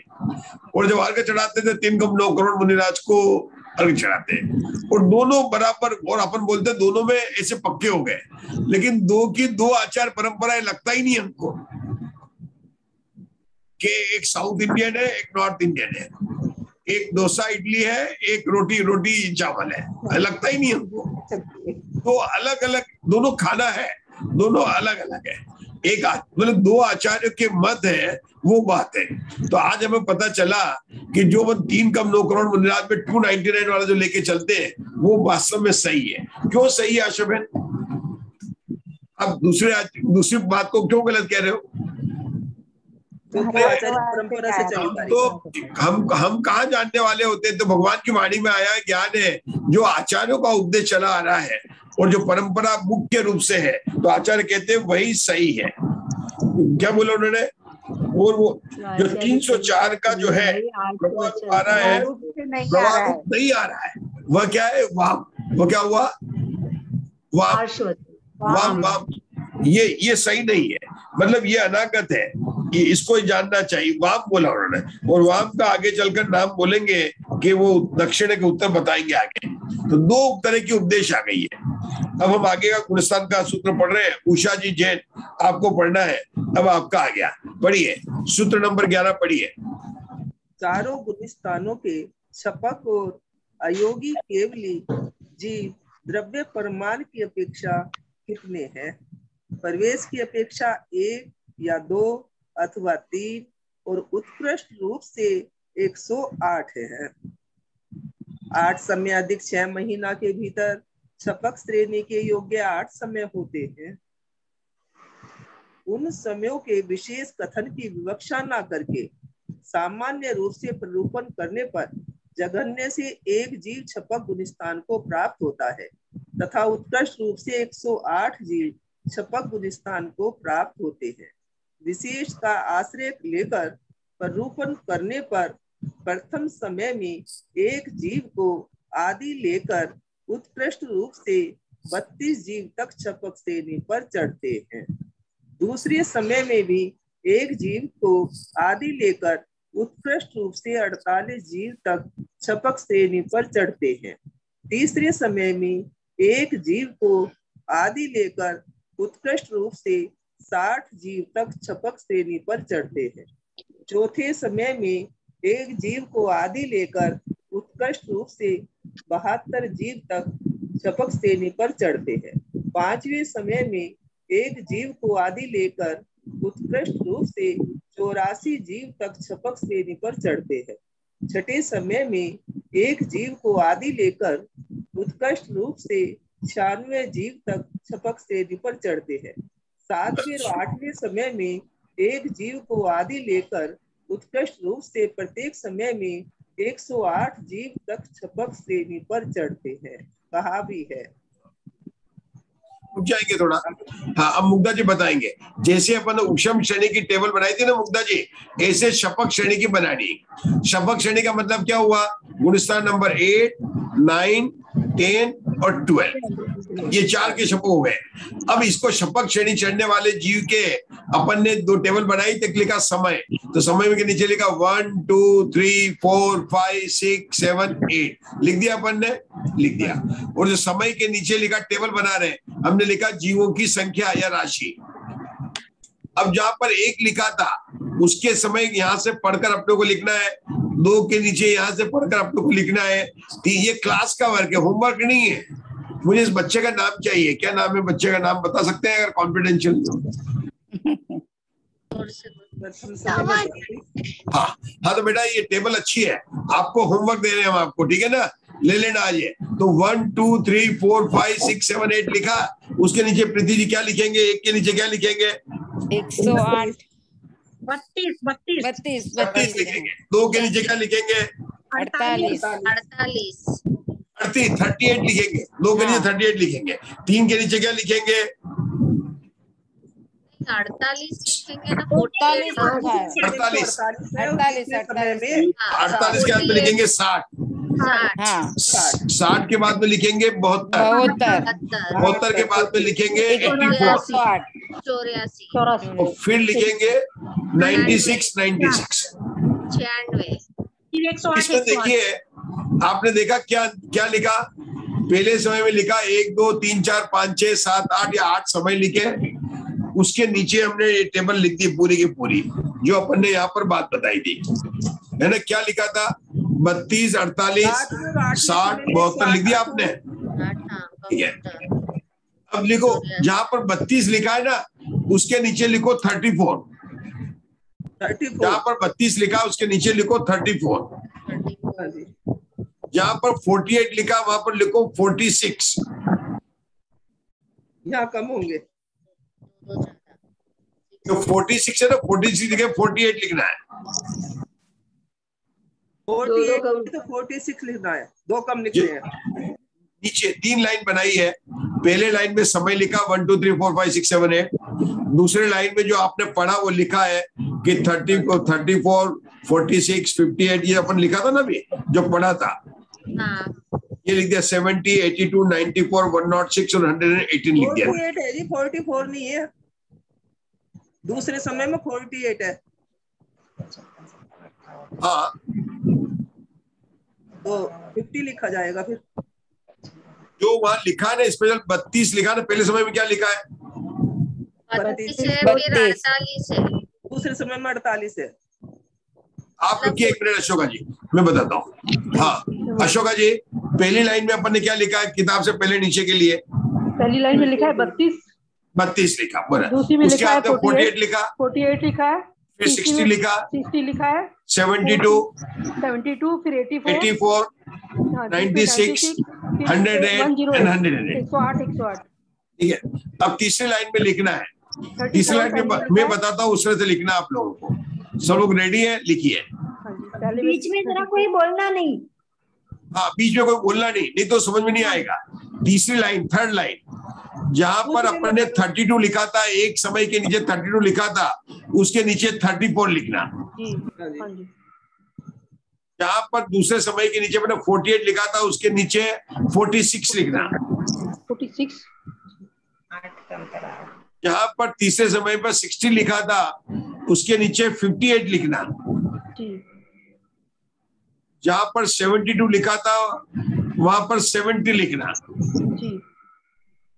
आगे क्या लिखा था मुग्धा जी? 84 बोला, मैं ही बोलूंगा। 84 लिखा था, उसके नीचे 82 लिखना। जहां पर 96 लिखा था, उसके 94 लिखना। जहां पर 108 लिखा था, वो 106 लिखना। जहां पर 108 लिखा था, 108 लिखा था, उसके नीचे 118 लिखना। ये आपकी टेबल तैयार हो गई। फिर टेबल कैसे तैयार हुई कि देखो, जहां पर 32 लिखा था, उसमें अपन ने 2 मिलाकर 34 लिखे, तो 2 अपन ने एक्स्ट्रा बारो किए, मतलब 2 हमारे पास में थे नहीं, क्योंकि हमारे पास में कितने थे? 32 थे। हमने लिखे कितने? 34। तो 32 में 2 मिलाने के लिए हमने 2 बारो किए, तो 34 हो गए। तो याद रखना, बारो कितने किए? 2 किए।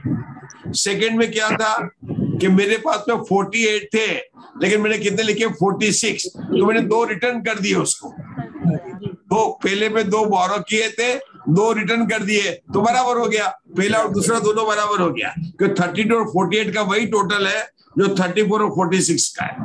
आगे मैं बताऊंगा क्यों कर रहे हैं। अब तीसरे नंबर पर क्या किया कि मेरे पास में था 60 और मैंने उसमें से 2 दे दिए, 2 माइनस कर दिए, 58।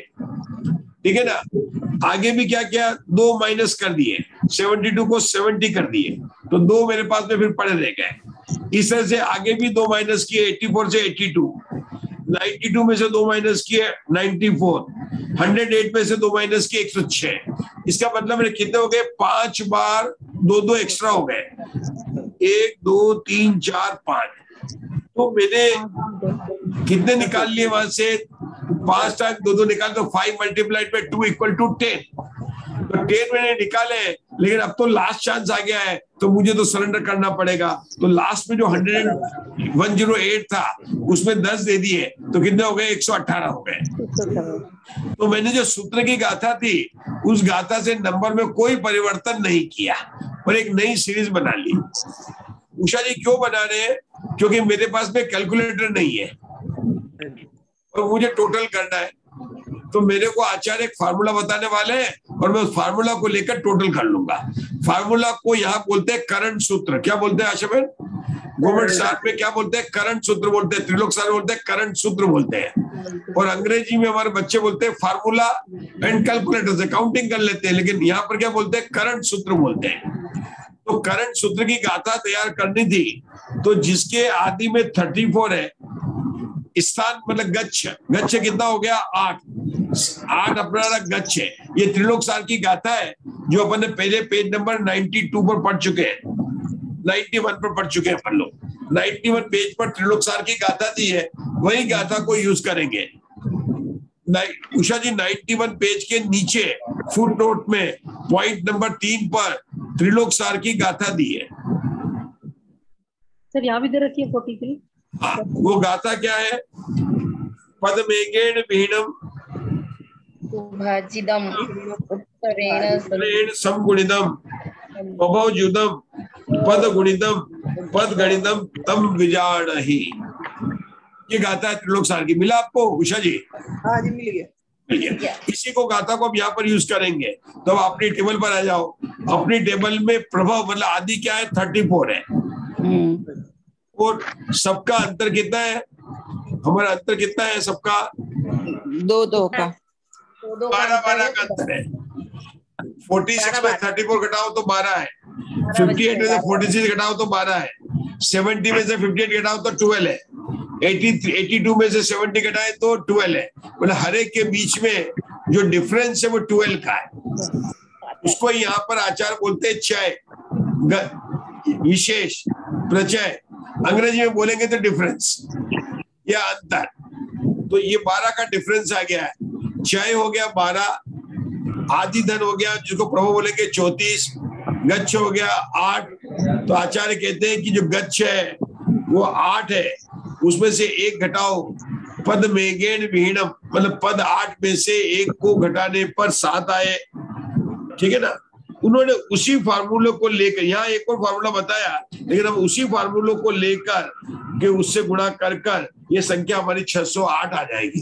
जो फार्मूला हमने किया था ना त्रिलोक सार का, वो फार्मूला यूज करके कर लेंगे। यहाँ पर एक फार्मूला और बता दिया उन्होंने, वैसे वही है, ये फार्मूला वही है। फिर जो ये आए ना, आपको समझ में आ रहा है फार्मूला वही है कि नहीं है? वही है, टोटल 608 आ रहा है। वही है। जो पद है 8 है, उसमें 1 घटाया 7, 7 को 2 से भाग दिया 3.5 आया, 3.5 को 12 से भाग दिया तो कितना आ गया? 42 आ गया। 42 में ऊपर का आदि को जोड़ दिया तो 76 आ गया। उसमें गच्छ का गुणा किया तो 608 आ गया। हमारा बिना कैलकुलेटर के टोटल हो गया। ऐसा आज आचार्य ने 2 बार हमको टोटल करके बता दिया। कैलकुलेटर की जरूरत नहीं है, and we can do total अगर हमको फार्मूला याद हो तो। पंडित जी एक प्रश्न पूछ सकता हूँ? हाँ।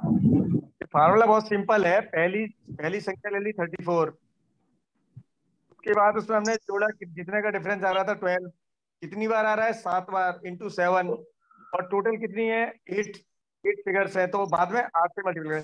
7 को 12 इंटू 7 को 2 से डिवाइड क्यों किया, वो नहीं समझना है। वो फार्मूला ये ना, ये लिखा था आगे।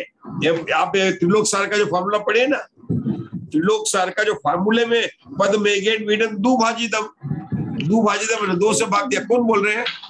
राजेश बोल रहा हूँ पंडित जी। राजेश बोल रहा हूँ मैं। फार्मूला राजेश जी बोल रहे हैं। अच्छा, दुभाजितम है ना वो फार्मूला, जो पेज नंबर 91 पर जो फार्मूला दुभाजितम, 2 से भाग देना, आपको फार्मूला दिया ना। जैसे अपन बोलते हैं b square equal to a square plus b square plus 2ab, तो हम फिर पूछेंगे 2ab क्यों आया? फार्मूला यूज कर रहे हैं और ये फार्मूला निकलता है। फार्मूला का लॉजिक समझ रहा था। फार्मूला का लॉजिक जो है, पहली संख्या 34 ली, ये फार्मूला भी डिराइव कर सकते हैं अपन, अभी नहीं कर सकते, मतलब फार्मूला का डिराइव अलग बात है, लेकिन यहाँ तो अपन सीधा फार्मूला यूज कर रहे हैं। वो उसका लॉजिक मैं समझने की कोशिश कर रहा था। एकदम सिंपल है। 34 पहली संख्या है, और उसके बाद हर एक संख्या 12 से बढ़ रही है, तो प्लस 12 7 बार बढ़ रही है इंटू 7, और टोटल 8 संख्या है, तो ब्रैकेट में बंद करके 8 से मल्टीप्लाई कर दिया। बहुत सिंपल है लॉजिक। ये बिल्कुल सिंपल है ना, इसीलिए तो। लेकिन सिंपल किसको लग रहा है? हमको जो वन में वो थे और जो नहीं पढ़े हो मैथमेटिक्स वगैरह। राजेश भैया आप चार्टेड अकाउंटेंट है, हमारी को सिंपल लगने वाली बात नहीं है। ये बात पढ़ाई जा रही किसको? मुनिराज जंगल में, वहां पर शिष्य थे, उस समय स्कूल में नहीं जाते थे बच्चे। हाँ, सिर्फ सीधे वहीं पे गुरुकुल में आते थे। तो उस जमाने में ऐसे फार्मूले त्रिलोक सार में लिखे हैं। ये हमारी जैन धर्म की कितनी महत्वता की बात है कि उस समय भी आचार्य के पास में सबका उत्तर था और सब रेडी सॉल्व कर लेते हैं। ये महत्वता है। चलिए, बहुत अच्छा, बहुत बहुत बढ़िया है। ये हमारा वही फॉलो हो गया। तो ये इन्होंने जो बताया काल की अपेक्षा संचित करके, हमने पेज नंबर 93 पर टोटल करके देख लिया, ठीक है ना। और उन्होंने आगे भी जो वही बता रहे थे ना कि ऐसे बहुत सिंपल है 12 करके, वो उन्होंने उस तरह से भी करके एक और उदाहरण बताया जिसका आधार लेके भी राजेश भैया बता रहे थे, वो आगे का है। दोनों में से कोई भी फॉर्मूला यूज कीजिए। अब यहाँ पर जो है 94 पेज पर जो विशेषार्थ है उसको पढ़ना किरण जी भाई साहब। 94 पेज पर अपन फॉर्मूला देख के 304 निकालना है। विशेषार्थ, यद्यपि यह करुणा गाथा जहाँ पर उपशम को और उपपक को प्रमाण लाने के लिए उद्धृत की गई है और उसमें उपशम को और शपक को प्रमाण लाने की प्रतिज्ञा भी की गई है, परंतु यहाँ समान हानि या समान वृद्धि पाई जाती है। ऐसे अनेक संख्याओं का जोड़ भी इसी नियम से आ जाता है। ये सारे को मतलब हमारे स्टूडेंट है, मैथमेटिक्स के स्टूडेंट है, उनको कहा यद्यपि आप जैन धर्म पढ़ रहे हो और हमने यहाँ पर उपशम और शपक श्रेणी के लिए गाथा ली है, लेकिन आप अपने स्कूल में भी इसको जो है किसी भी संख्या में जहाँ वृद्धि और हानि इस तरह से हो रही है वहां पर इसको आप यूज कर सकते हैं और आपको सही हो जाएगा। मतलब उत्तर जो एग्जाम में आप बिल्कुल सही हो जाएंगे। देखिए, पढ़ रहे हैं जैन धर्म की और लौकिक पढ़ाई भी आप कर सकते हैं। ये आचार्य कहते हैं यद्यपि यह करण गाथा, मतलब यह सूत्र हमने किसके लिए प्रयोग किया? उपशम श्रेणी के 4 गुणस्थान और शपक श्रेणी के 4 गुणस्थान। यद्यपि गुणस्थान सेम नहीं है क्योंकि उपशम श्रेणी के 8वां 9वां 10वां 11वां और शपक श्रेणी के 8वां 9वां 10वां 12वां संख्या भी अलग अलग है। मतलब तो बताया ना अपन ने, एक में 604 304 आ रही है, इसमें अलग अलग आ रही है, 608 आ रही है, संख्या भी अलग अलग है। हमने सेम गाथा यूज की है, लेकिन यह गाथा आप जहां पर कहीं पर भी आपको समान हानि, जैसे अपने घटाया, हानि भी हो सकती है या वृद्धि भी हो सकती है, अनेक संख्याओं का जोड़, और आपको बहुत सारी संख्या का जोड़ करना है, 50-30 का जोड़ करना है और आपके पास में कैलकुलेटर नहीं है तो आप इसका प्रयोग कर सकते हैं। ये बात विशेषार्थ में बताइए। ये विशेषार्थ किसने लिखा प्रीति जी? किरण जी भाई साहब, विशेषार्थ वीरसेन आचार्य ने नहीं लिखा है। विशेषार्थ जो टीकाकार आचार्य ने हिंदी में, उन्होंने अपने को जानकारी करने के लिए लिखा, वीरसेन आचार्य का नहीं है। ये जो विशेषार्थ है ये स्वर्गीय डॉक्टर हीरालाल जी जैन, एन उपाध्याय, ये एन उपाध्याय लखनऊ यूनिवर्सिटी में शायद प्रोफेसर थे, और कैलाश चंद्र जी सिद्धांत शास्त्री, फूलचंद जी सिद्धांत शास्त्री, हीरालाल जी सिद्धांत शास्त्री, इनके नाम है नहीं, ये 3 और 2 5 नाम। इन लोगों ने वास्तव में ये जो आज अपन पढ़ रहे हैं, इन्होंने अपना पूरा जीवन लगा दिया। उषा जी, फूलचंद जी सिद्धांत शास्त्री, हीरालाल जी का नाम दिया इन लोगों ने इन ग्रंथों के अनुवाद करके लिखने के लिए, तो उन्होंने अपने को समझाया। अपना समय हो चुका है, नहीं अभी है, समय है। चलिए आगे पढ़ेंगे। यह उत्तर प्रतिपत्ति है। बड़ी आगे किरण भाई, यह उत्तर प्रतिपत्ति है, 608 नहीं है, वाम प्रतिपत्ति, मतलब आचार परंपरा वाली बात नहीं है। आचार परंपरा वाली बात कौन सी है? 3 कम 9 करोड़ मुनिराज वाली बात आएगी। मतलब कितना 5 कम आएगी, मतलब तो यार लिखा ना, उसमें से 608 में से 10 घटा देंगे तो कितने आएंगे? 598 आ जाएंगे। तो लिखा उन्होंने यह उत्तर प्रतिपत्ति है। आगे पढ़िए। 608 में से 10 निकाल देने पर दक्षिण प्रतिपत्ति होती। अब आगे उपशम और शपक जो के प्रमाण की प्ररूपणा करने वाली गाथा देते हैं। रुकेंगे, मुग्धा जी क्या बताया उन्होंने? एक बताया उत्तर प्रतिपत्ति, दूसरे बताया ना दक्षिण प्रतिपत्ति। क्या कहना चाहते हैं कि 2 उपदेश प्राप्त हो रहे हैं। एक उपदेश के अंदर मिल रहा है 304 और 608, और ये 608 की संख्या सुनकर हमको लगता है कि सही है, क्योंकि हमने सुन रखा 6 महीने 8 समय में 608 जीव जाते हैं। लेकिन यहाँ किसकी बात कर रहे हैं? उपशम श्रेणी और शपक श्रेणी। जबकि 608 जीव कहां जाते हैं? 13वें गुणस्थान में संचय उस कोटे से निकाल कर आते हैं। ये जरूरी नहीं जो ये बहुत अच्छी बात बता रहा हूं आप लोगों को। 608 को सुन के अपन कहते हैं कि 608 आ गया, सही उत्तर है। नहीं, जो शपक श्रेणी चढ़े वही जीव मोक्ष नहीं जा रहा है, क्योंकि वो 13वें गुणस्थान में कोई अंतर्मुख तक रहता है, कोई एक पूर्व कोटि काल तक अंतर्मुख अधिक 8 वर्ष तक रहता है। सबके अलग अलग है। हाँ, 13वें गुणस्थान से निकलकर 14 और 14 से जाने वाले जो है वो 6 महीने में 608 जीव जाएंगे। लेकिन यहाँ पर क्या बताया जा रहा है कि उपशम श्रेणी शपक श्रेणी में चल रहे हैं। मैं नहीं कह सकता हूं कि कौन सही है। आचार्य वीरसेन भी नहीं कह रहे, आचार्य कह रहे दोनों उपदेश प्राप्त है। लेकिन आचार्य वीरसेन ठीक है, महान आचार्य थे, उन्होंने हमको ये भी बताया कि इस पे जो है 299 वाला जो उपदेश है, जो 598 वाला उपदेश है, वह आचार्य परंपरा से वही उपदेश चला आ रहा है। इसलिए वह कौन सा उत्तर है? वह सही है। जो सही है उसको उन्होंने क्या कहा? उत्तर मान्यता। जो सही है उसको कहा दक्षिण प्रतिपत्ति, क्योंकि दक्षिण वाले सही होते हैं मतलब, और उत्तर प्रतिपत्ति में उन्होंने बोला कि सही नहीं है। उत्तर प्रतिपत्ति का उन्होंने नाम दिया वाम। मुझे उसका बात नहीं, उत्तर प्रतिपत्ति मतलब वाम, और दक्षिण प्रतिपत्ति मतलब जो 10 निकाल कर बात आएगी, ये सही है। हमको सिर्फ ये लिखना है कि अनेक अनेक उपदेश प्राप्त होते हैं। भगवान महावीर के निर्वाण जाने के बाद में इन संख्याओं के कर्णानुयोग के विषय के बारे में बहुत सारे मतलब, और कोई है नहीं, सर्वज्ञ है नहीं है, हम कैसे जाने? तो बस जो जैसा लिखा है वैसा जानना है, और जानना कि 2 उपदेश प्राप्त है।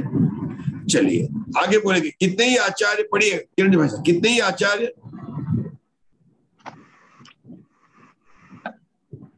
चल पढ़िए किरण जी भाई साहब। यार आवाज नहीं आ रही है। हाँ, उनको सुनाई नहीं दे रहा लग रहा है। चलिए पढ़ो, आशाबेन पढ़ो, आशाबेन पढ़ लो। कितने ही आचार्य उपशमक जीवों का प्रमाण 300 कहते हैं। लो अभी अपने 2 पढ़ा था, कितने आचार्य बोलते हैं 300 होते हैं, तो क्या बोलते आगे? कितने ही आचार्य 5 कम 304 अर्थात नहीं 304 कहते हैं, मैंने 304 लिखा। कितने ही 300 कहते हैं, कितने 304 कहते हैं, कितने ही 304 में से 5 कम अर्थात 299 कहते हैं। इस कारण ये उपशम जीवों का प्रमाण है, शब्दों का इससे दूना जानो। मतलब उन्होंने बताया अलग अलग उपदेश प्राप्त है, ये आप जानना चाहिए। ठीक है, चलिए अब पढ़िए मुग्धा जी आगे की पढ़ना। आप पढ़ो, आशाबेन आप भी पढ़ लो 40 नंबर का सूत्र। 43 ये जो है 46 की गाथा है। 46 की गाथा। एगे गुण ठाणमि उवसामग खव्वगाणम पमान परुवणगाः। फिर सूत्र है ये ऊपर। चौरुत्तर त्रीणि स्वयं पमाण मुवसामगाण केतु तचेवय पंचूणम भणन्ति येम तु परिमाणम। बहुत बढ़िया, हिंदी पढ़ लीजिए। 46 हिंदी। हाँ, कितने आचार्य उपशमक जीवों का प्रमाण 304 कहते हैं, और कितने ही आचार्य 5 कम 304 अर्थात 299 कहते हैं। बहुत बढ़िया, रुकेंगे। मतलब ये अलग अलग उपदेश जो में प्राप्त थे, उसके बाद में आचार्य ने बताया। अब आगे जो है 47वीं गाथा है, वो मुग्धा जी पढ़नी है अपने को। गाथा नंबर 47 है, पेज नंबर 95 पर है। उसके पहले हिंदी की वो लाइन भी पढ़ लीजिए। आगे एक एक गुणस्थान में वहां से पढ़िए मुग्धा जी। उसके आगे एक एक गुणस्थान में उपशमक और क्षपक जीवों के प्रमाण की प्ररूपणा करने वाली गाथा देते हैं। गाथा पढ़िए। एक गुण ठाणे 8 समएषु संचिदानं तो 8 सत्तनौदि वसम खवगान परिमाणम। एक एक गुण 8 समय में संचित हुए उपशमक और क्षपक जीवों का परिमाण 897 है। अब आपको बताना ये अब मैं नहीं बताऊंगा, मेरी स्वाध्याय समाप्त हो गई है। अब आप लोग मुझे स्वाध्याय कराएंगे सब लोग। 897 कैसे आए? एक एक गुणस्थान में 8 समय में संचित, हर एक गुणस्थान जो 8वां 9वां 10वां 11वां या 8वां 9वां 10वां 12वां है, उसमें जो संचित संख्या दी है उपशमक या क्षपक जीवों की, वो सब मिलके 897 होते हैं। 299 प्लस 591। आपको समझाना है, मुझे समझ में नहीं आया 897 कैसे आए। क्षपक और उपशमक दोनों को लिया है। उत्तर सिर्फ आधी लाइन का ही है। उपशमक से 591।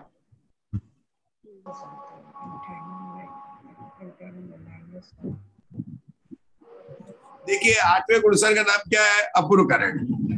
उसके उपशामक भी और शपक भी है। उपशामक और शपक के ऐसे 2 गुणस्थान नाम नहीं बताए, तो एक गुणस्थान के लेना 8वें गुणस्थान के उपशामक और 8वां गुणस्थान का शपक। 8वें गुणस्थान के उपशामक में कितने जीव है? 299 और शपक में कितने हैं? 598।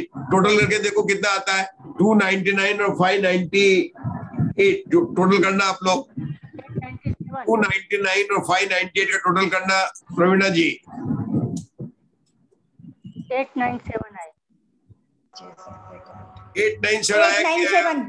और यहाँ क्या लिखा है? ये तो लिखा उन्होंने 897। कितना सरल है ना? ये प्रयोग हुआ कि आप लोग गुणस्थान में उपशामक शपक बोलते हैं, लेकिन वो आप नहीं समझ पाए कि क्या बोल रहे हैं आचार्य। अपन बोलते तो है अपूर्वकरण उपशामक शपक, और यहाँ एक एक गुणस्थान लिखा, आचार्य ने भी बोला तो अपन जोड़ने में भूल गए उपशामक और शपक। आ गया सबका? आ गया कि नहीं आ गया? आपका आगे नहीं आ गया मुकेश जी? 8वां गुणस्थान में उपशामक भी शपक भी है। उपशामक में 299 है और शपक में 598 है। दोनों को टोटल करेंगे तो 897 होंगे। यही तो बता रहे हैं आचार्य। समझ में आया उषा दोषी? अब आया समझ में? बताए अनुवृत्तिकरण में कितने होंगे? कितने ही होंगे है ना? सूक्ष्म अपरा में कितने होंगे? इतने ही होंगे।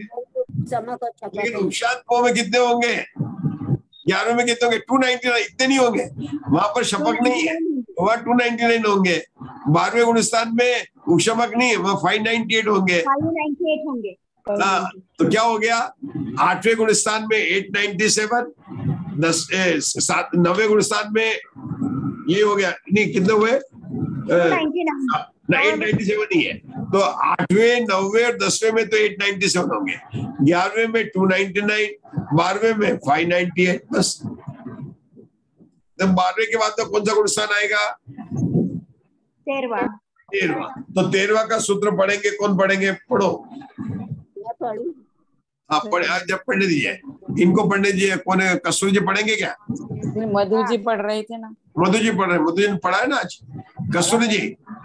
संजोगी केवली दौवपमानेन केवडिया पवेसनेन एको वा दो वा तीनो वा अठुत्तर संयम। कस्तूरी जी आपका अच्छा है, सब नॉलेज भी अच्छा है, लेकिन हमारे मुग्धा जी ने आपको रूल बताया कि सूत्रों को गा के नहीं पढ़ना है। हमें वो बात को ध्यान रखना पड़ेगा। सही है, आप लोग सही पढ़ रहे हैं, लेकिन वो बात सही है कि अपने को उनकी बात है। हाँ, नहीं मतलब थोड़ा सा बढ़िया सही पढ़ा आपने। चलिए आगे इसका हिंदी में पढ़िए।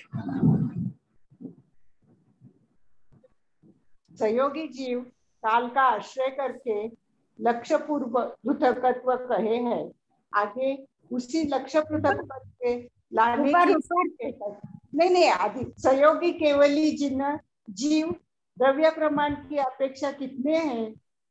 प्रवेश से 1 या 2 अथवा 3 और उत्कृष्ट से 108 होते हैं।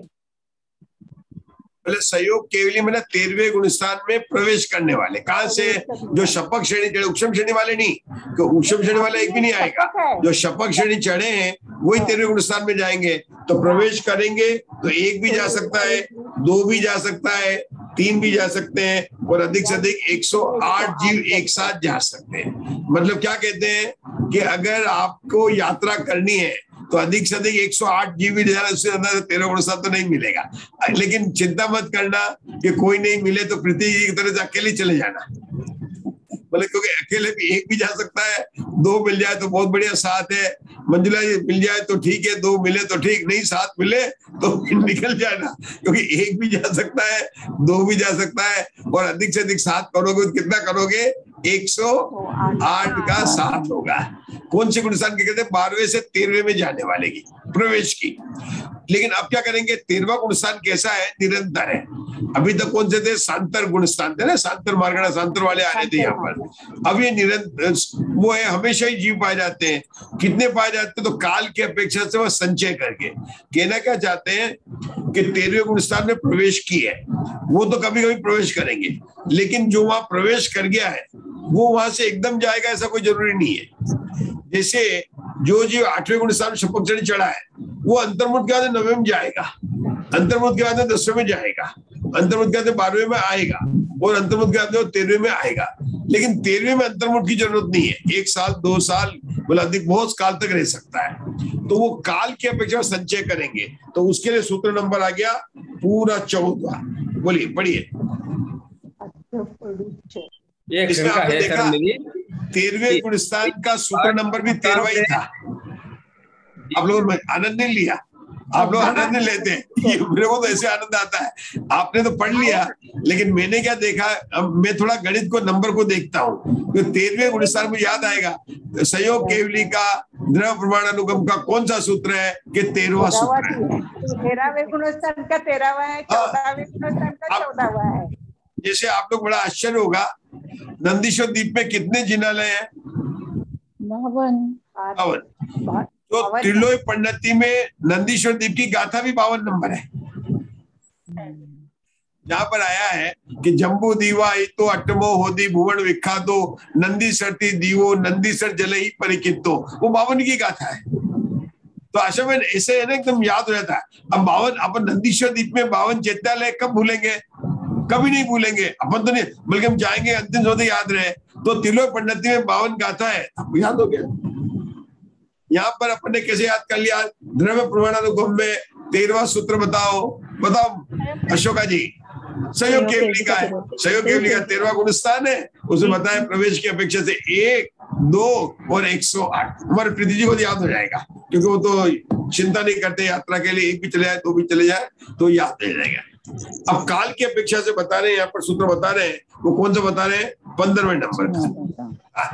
पढ़िए, कौन पढ़ेगा? मंजुला जी पढ़िए ना। अधम पडुच्च सद सहस्य पुदत्तम। आपका नाम मंजुला जी? पुस्तक नहीं है? अच्छा, पुस्तक नहीं, कोई बात नहीं। तो कौन पढ़ेगा? हाँ, कमलेश जी, कमलेश जी के पास पुस्तक है। कमलेश जी तो अच्छी 13वें गुणस्थान की बात पढ़ रहे हैं। बोलिए, पढ़िए पढ़िए। भगवान नरद भगवान की जय। पढ़िए सूत्र नंबर 14। अदम पड़ुच्च सदसहस्र पुद्धतम। चलो, ये पड़ुच्च का क्या मतलब होता है?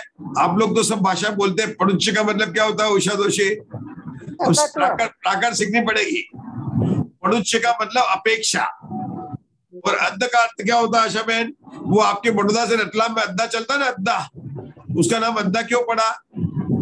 कि वो टाइम ज्यादा लेता है। तो अद्दा का मतलब होता है काल, अद्दा का मतलब होता है काल, अद्दा का मतलब क्या होता है? काल। पड़ुच्च का मतलब होता है अपेक्षा, काल की अपेक्षा। अद्दम पड़ुच्च। उषा तो क्या लिखा? अद्दम पड़ुच्च। पड़ुच्च मतलब अपेक्षा।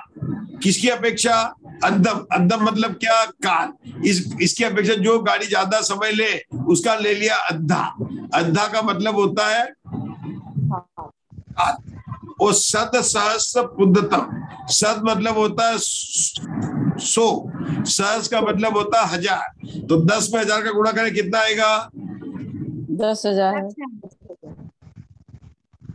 सद सहस्र नहीं, 100 में। सद मतलब 100 में 1000 गुणा करेंगे तो 100 में 2 बिंदु है, वो सहस्र 1000 में 3 बिंदी है, तो कुल बिंदी कितनी हो जाएगी? 5। तो लाख हो जाएगा, ये लाख हो जाएगा। सद सहस्त्र पुद्धतम। पुद्धतम का मतलब कल क्या था? पृथकत्व। तो इस सूत्र में शब्द कौन से हैं? अद्ध मतलब काल, पणुच मतलब अपेक्षा, सद मतलब 100, सहस्त्र मतलब 1000, मतलब लाख, मतलब कितना? पृथक 3 से 9 के बीच में। तो बताएंगे कि काल की अपेक्षा से आश्रय करने पर लक्ष्य पृथकत्व है। उस लक्ष्य पृथकत्व लाने की विधि बताएंगे, कल हम उसका स्वाध्याय करेंगे। लेकिन आज क्या बता रहे हो? कितने? 8,98,502। कितने आएंगे? 8,98,502 अनंत भगवान विराजमान है। उन सबको हम हाथ जोड़कर प्रणाम करते हैं। ओम नमो अर्यंताणम, ओम नमो अर्यंताणम, ओम नमो अर्यंताणम। शिवंदरादि 20 भगवान और समस्त केवली विराजमान मध्य लोक में, उन सबको हम हाथ जोड़कर नमस्कार करते हैं। विशेष कल कहेंगे।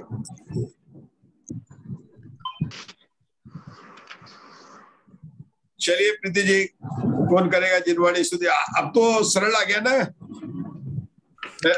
मतलब बहुत सुंदर विषय अपना 3 कम 9 करोड़ मुनिराज का विषय है। और वो जो करण गाथा आई थी ना, वो ठीक है, याद रहे तो ठीक है।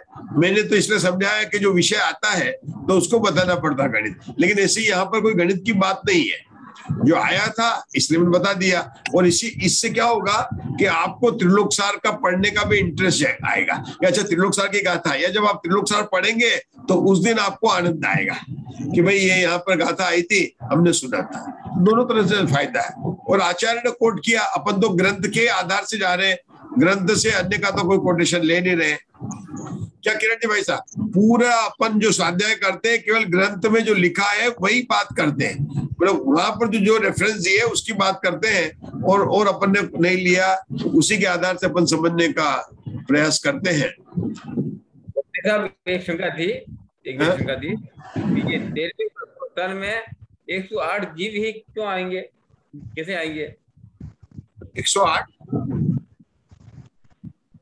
108 जीव आएंगे तो शपक श्रेणी में जितने जीव चढ़े हैं तो 12वें में आएंगे, कर सकते हैं ना उसमें आएंगे।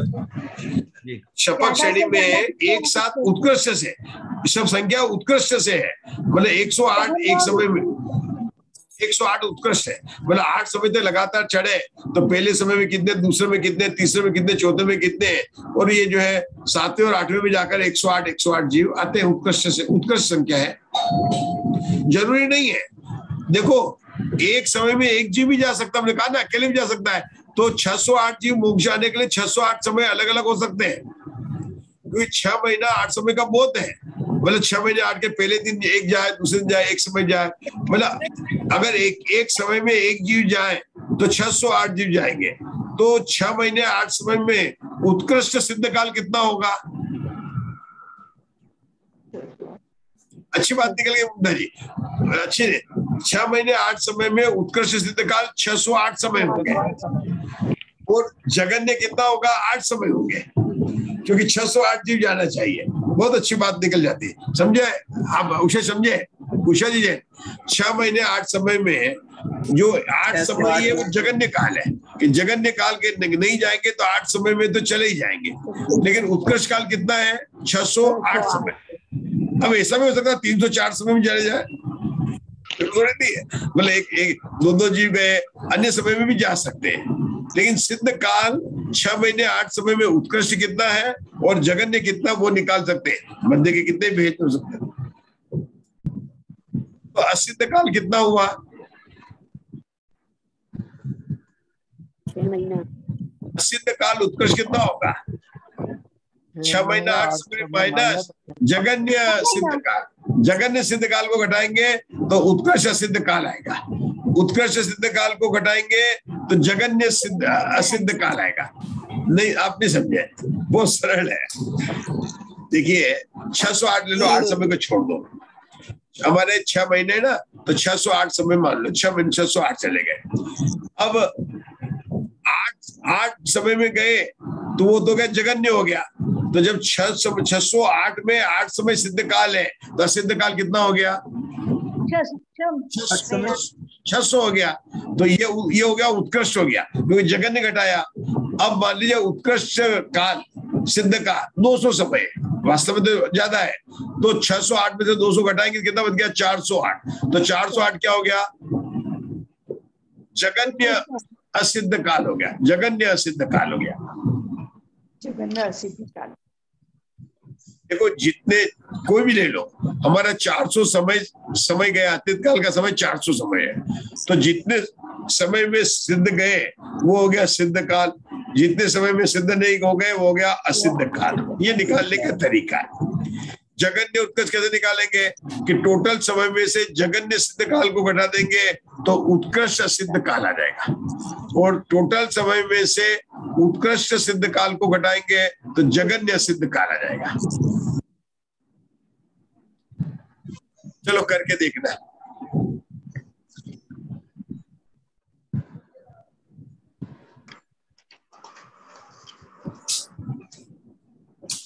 चलिए जिह्वाणी स्तुति। बोलना चाहता है जिह्वाणी स्तुति।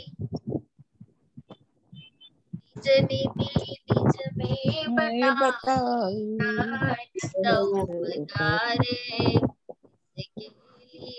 जिह्वाणी माँ को वंदना शत बारे, वंदना शत बारे। नो वर्ण होकर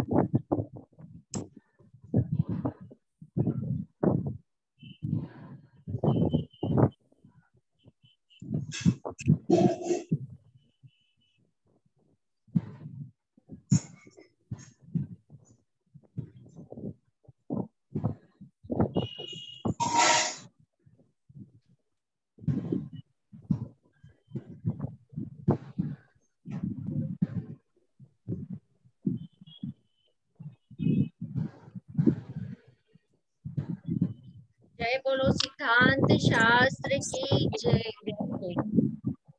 दोपहर की क्लास कब शुरू होगी? दोपहर की क्लास शुरू करवाओ, वो शुरू करवाओ। जब हमारे यहाँ पर चाहेंगे मॉनिटर लोग चाहेंगे। हम तो रोज ज्वाइन हो रहे हैं पंडित जी साहब। आप लोग तैयारी करने में लगे हुए हैं तो मतलब नहीं, हम रोज ज्वाइन हो रहे हैं। 2-3 जने तो हम रोज ज्वाइन होते हैं, बातें करके फिर से निकल जाते हैं, आप नहीं आते तो। अब तो असिस्टेंट मॉनिटर है, सीनियर मॉनिटर तो कोई और है। हाँ ममता जी, हर चीज स्वतंत्र है ना। चलिए डिसाइड करते हैं। जय जिनेंद्र। जय जिनेंद्र। चलिए जय जिनेंद्र। जय जिनेंद्र।